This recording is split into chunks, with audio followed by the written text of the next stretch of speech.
Good afternoon. This is the Leader Silver for Gold FM, bringing you your news in detail.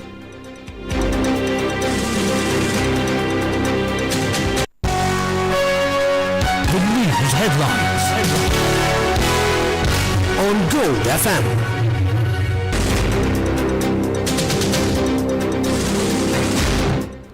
In your news headlines, flood warnings and evacuation notices extended around major waterways. Marvilaro rescue mission wraps up. Over 200,000 stranded amid disaster conditions, death toll rising. Parliament heats up amid disaster discussion. In news overseas, did Georgia use World War I chemical warfare on protesters?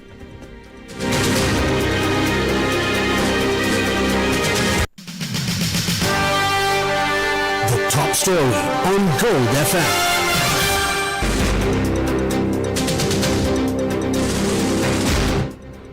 The death toll from the recent disaster rose to 355 this morning, with 366 people still reported missing. According to the latest report by the National Disaster Management Centre, 29,568 individuals belonging to 59,266 families are currently housed in safe locations. Also, according to the Disaster Management Centre's latest report, 318,252 families and 1,156,860 persons are affected by the disaster island-wide. It added that over 209,000 persons are at over 1,500 safety centres. With the disaster situation subsiding, several roads that were previously closed have now been reopened. The Road Development Authority said that the main Colombo-Ratnapura road, which runs through Arsavilla, was reopened, and the Hatton-Norelia main road is now fully operational. The Colombo-Kandy main road is currently open up to Kaduganava. The Nikambo-Colombo main road, which was closed in the Jaila and Sibua areas due to floods, were also reopened. Additionally, travels on the Jaffna-Kandy road, which severely hampered for days due to flooding, is now proceeding as normal. However, the Kandy-Colombo main road remains closed near Nutambua and Yakala due to the collapse of the bridge near the Vikramarachi University. Meanwhile, the removal of major earth slips that fell onto the Hatton-Colombo main road in several locations has begun. Large earth masses collapsed onto the main road at Hatton, Shannon, Matawala, Diagala and Kalugala, limiting traffic movement in these areas to a single lane. Despite the rainy weather receding, the National Building Research Institute warns that landslides remain active in some areas. Accordingly, the landslide warning notification remains in effect until 4 p.m. this afternoon for Badulla, Colombo, Gaul, Gampaha, Kalutara, Kandy, Kegul, Kurunagala, Mathale, Monaragala, Norelia and Ratnapura. The director of the National Disaster Management Centre said that residents in areas where red notices were issued should continue to remain evacuated.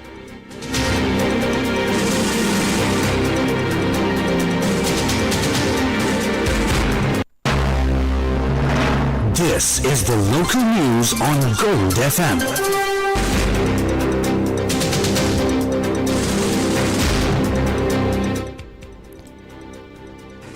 Sri Lanka's Air Force appointed a board of inquiry after a Bell 212 helicopter crashed in Lunavilla during ongoing rescue operations amid severe weather.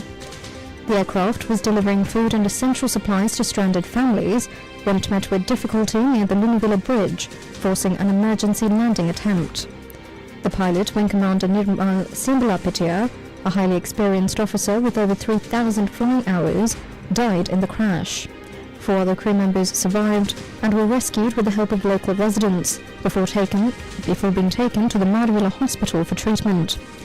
Meanwhile, search operations continue for 5 Navy personnel who went missing yesterday during a canal clearing mission in Milithiv.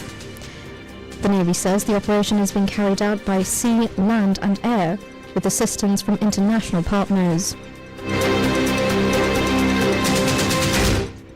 The Sri Lanka Air Force is seeking urgent public cooperation to ensure the safety of ongoing humanitarian aid and disaster relief missions.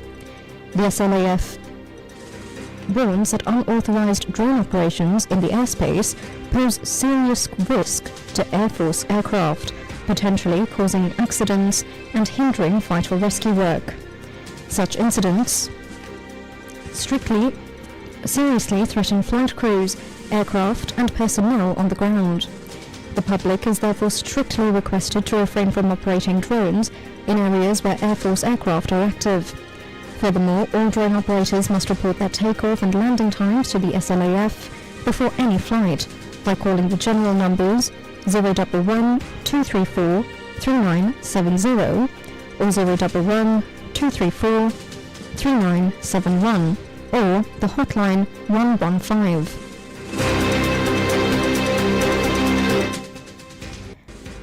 Sri Lanka Tourism, in collaboration with the Sri Lanka Air Force, successfully executed a rescue mission to evacuate international visitors stranded in the Nuwara area due to the severe weather conditions. The operation was carried out under the direct supervision of the Minister of Foreign Affairs, Foreign Employment and Tourism, Vijay Herath, and the direct command of the Defence Secretary, Sampat Toyakonta. 21 foreign nationals were safely airlifted by helicopter to Colombo Port City yesterday afternoon. The group comprised of 11 Indians, 4 South Africans, 2 German nationals, 2 British citizens, and 2 Slovenians. The Navy rescued 309 people following severe flooding caused by the breach of a section of the Marvel Aru tank bund near Trincomalee yesterday. The failure occurred after the tank reached overflow level due to torrential rainfall. Naval personnel carried out rescue and relief operations throughout the day, safely moving the affected residents from the Multur area to the Golkanda temple premises. The Navy confirmed that a landing ship, a landing craft and a coastal patrol vessel remained on standby in the sea near Multur to continue humanitarian and disaster relief efforts today. Meanwhile, in Parliament, proceedings grew heated as members debated whether more time should be allocated to discuss the crisis. After a brief suspension, the Speaker ruled that today's budget debate would continue until 12:30 p.m, prompting opposition MPs to walk out. Meanwhile, flood warnings on several major rivers, including the Kalini, Mahavali, Baburoya and Malatoya, were extended for the next 48 hours. Spill gates of multiple reservoirs, including Rajanganya, Anganwa and Kalavada, remain open. Authorities across several districts, including Kalania, Kolinava, Trincomalee, Vanya and Matale, continue evacuating residents from vulnerable areas. In Matale, 5 members of a single family remain missing after a landslide, with 1 body recovered. Meanwhile, officials are reminding citizens not to go sightseeing in flooded areas, as the situation remains precarious. Foreign donations are flowing in, with China expressing condolences over the disaster and announcing a donation of $100,000 through the Red Cross. India has also flown in 2 field hospitals, medical supplies and specialist personnel on a dedicated Air Force aircraft. Meanwhile, the Japanese assessment team consisting of medical professionals and JICA staff arrived in Colombo last night and is in discussions with the Ministry of Health on where to deploy the incoming approximately 30-member Japan disaster relief medical team. This morning, the Embassy and JICA held a kick-off meeting with the Ministry of Health's Disaster Preparedness and Response Division, attended by the Minister of Health, Dr. Anil Jaisinghe, to plan the next steps. The team will meet with DPRD to receive briefings on the medical situation and begin their assessment. Wholesale vegetable prices dropped sharply today, reversing the high costs seen during the adverse weather conditions. Carrots from Morelia, which previously fetched a staggering 3,000 to 3,500 per kilogram, plummeted to between 700 and 1,000 rupees. Other vegetables, including beans and leeks, are selling for a more reasonable 500 to 800 rupees per kilogram. This price drop was also noted at the Paliagoda Manning market. However, the price of pumpkin appears to be an anomaly, having risen from 30 rupees per kilogram to between 60 and 130 rupees today. The Hiru Media Network's humanitarian mission, the Ratawanuang Hiru Sahanayatra, is active for the third consecutive day today. Essential food items and supplies are being distributed to those affected in the Kurunagala and Kandy districts. The operation, spearheaded by Chairman Ronu Silva's concept of social responsibility, previously focused on establishing vital health camps for the affected population, alongside the distribution of dry rations.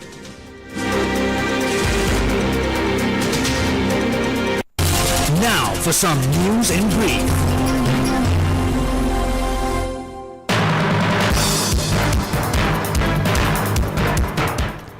Former Speaker of Parliament Chamal Rajapaksa arrived at the Bribery Commission this morning to record statements.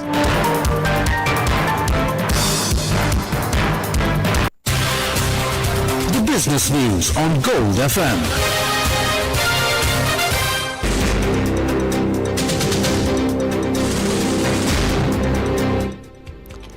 South Korea's largest online retailer, Coupang, suffered a data breach affecting more than half the nation's population. The platform confirmed that the breach exposed names, email addresses, phone numbers, and shipping details of nearly 33.7 million local customer accounts. Crucially, the company maintains that no credit card information or login credentials were compromised. The country's Internet Authority is now investigating the major security failure.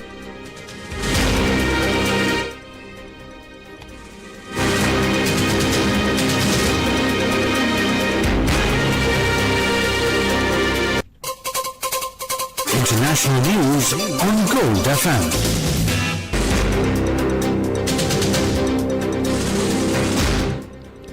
Evidence gathering by the BBC suggests Georgian authorities used Camite, a World War I-era chemical weapon, to suppress anti-government protests last year. The obsolete agent is linked to demonstrators suffering prolonged symptoms, including coughing, vomiting, and shortness of breath. The BBC's investigation, drawing on chemical experts and police whistleblowers, points to its use during protests against the government's suspension of the EU accession bid. However, Georgian authorities swiftly dismissed the findings as absurd, insisting police acted legally against what they called brutal criminals. Entertainment news on Gold FM. Disney's Zootopia 2 registered a massive $556 million globally, securing the film the fourth biggest opening weekend in history. The global total was driven by $400 million from international markets, including a record-setting $272 million from China.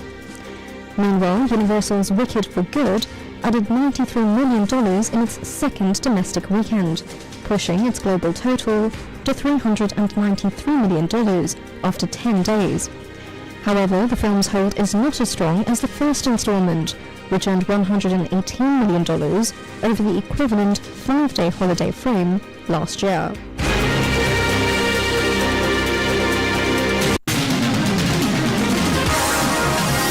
Sports news on Gold FM.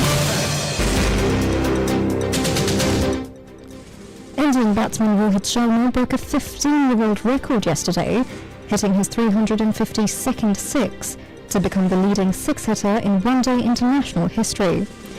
India defeated South Africa by 17 runs in a thrilling first one-day international in Ranchi, taking a 1-0 lead in the three-match series. The Indian victory saw Virat Kohli score his latest world record century, and Rohit Sharma break Shahid Afridi's 15-year record for the most ODI sixes. Sharma surpassed the previous record of 351 sixes set by former Pakistan player Shahid Afridi. That's it for now. This is Lily De Silva for Gold FM. Thank you and stay tuned for more of the latest weather updates.